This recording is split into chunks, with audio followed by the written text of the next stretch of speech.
Well, howdy there, Internet people. It's Bo again. So, today we are going to talk about phones and flags and fathers and fact checking.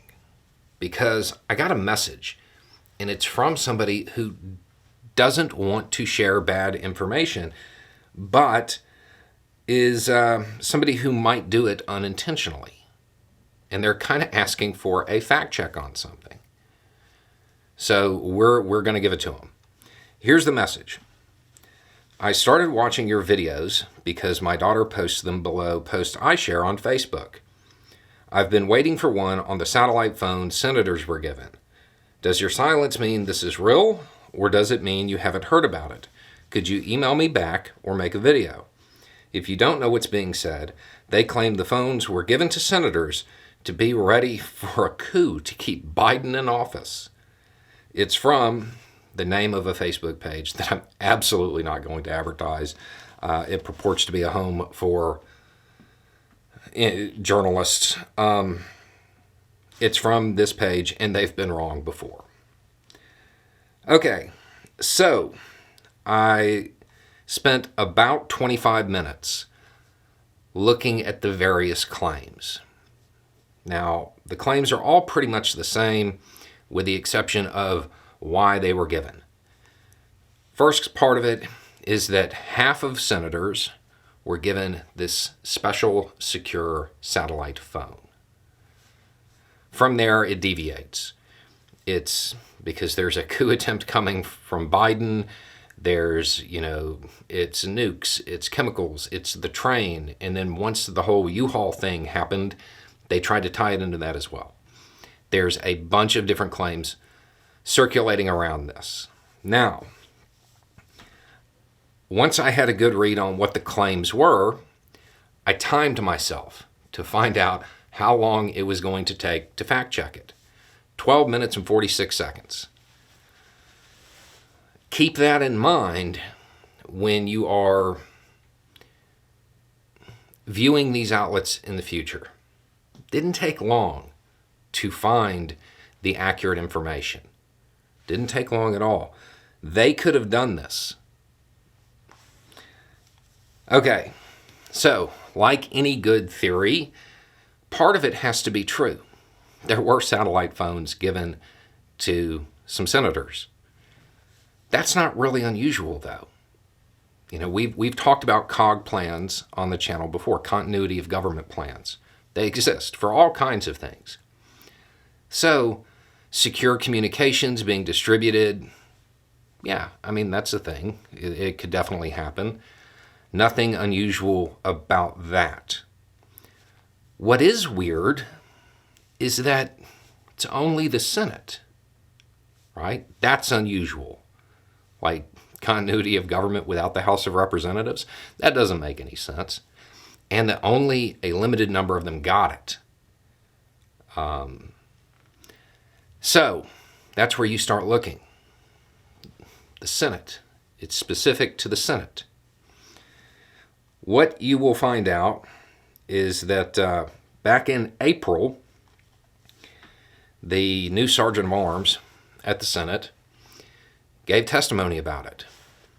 In relevant part, it says, responsible for overseeing the engineering, implementation, and operations for the Senate's information technology continuity and disaster recovery programs, as well as emergency and secure communications.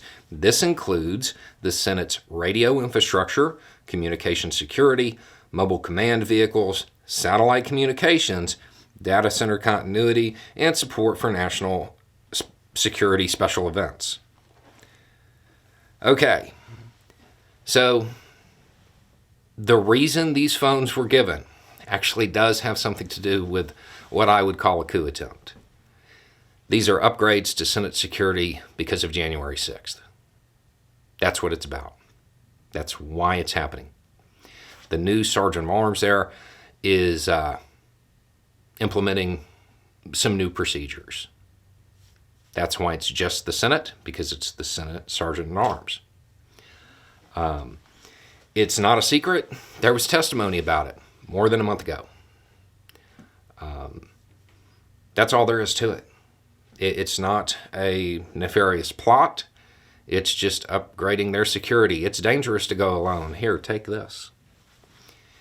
The reason only a limited number of them got the phone was because it's voluntary. They don't have to take the phone if they don't want it. A little more than half at this point have taken the phone, but some of them just don't want it. They probably don't see the need, or they figure their normal phones will work. Maybe they have their own security. Maybe they have their own satellite phones. But given the fact that it wasn't mandatory, rest assured they are not on an elevated alert status. So this has been in the works since the new security chief there took over. Now it's being distributed.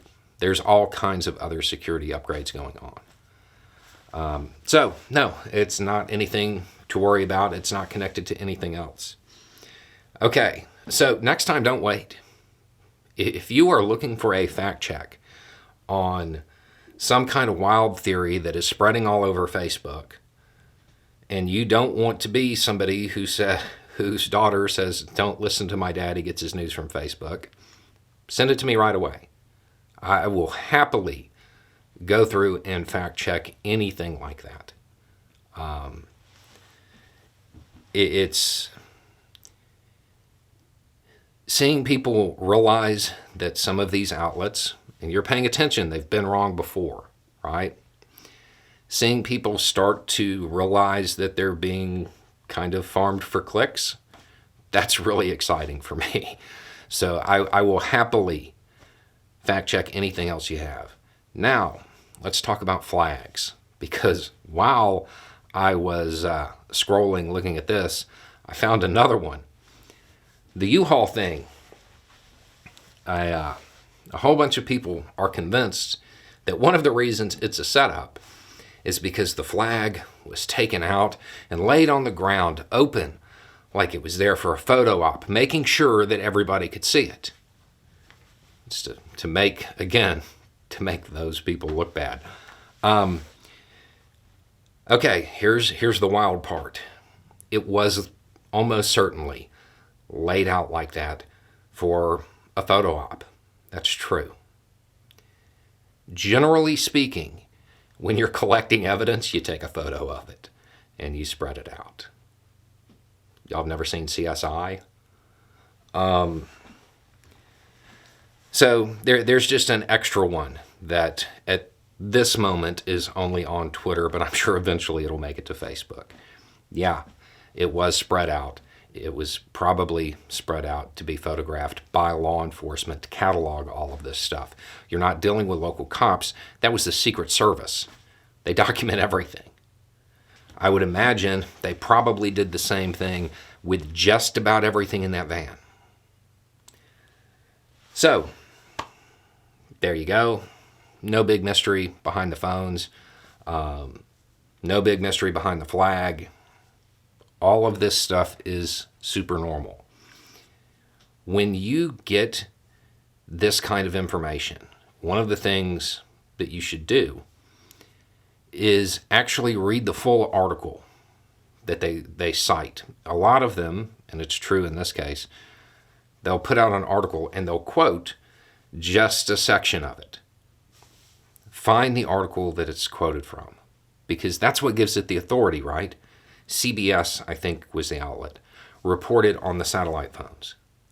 And they just had one little quote for, in the event of disruption, something along those lines.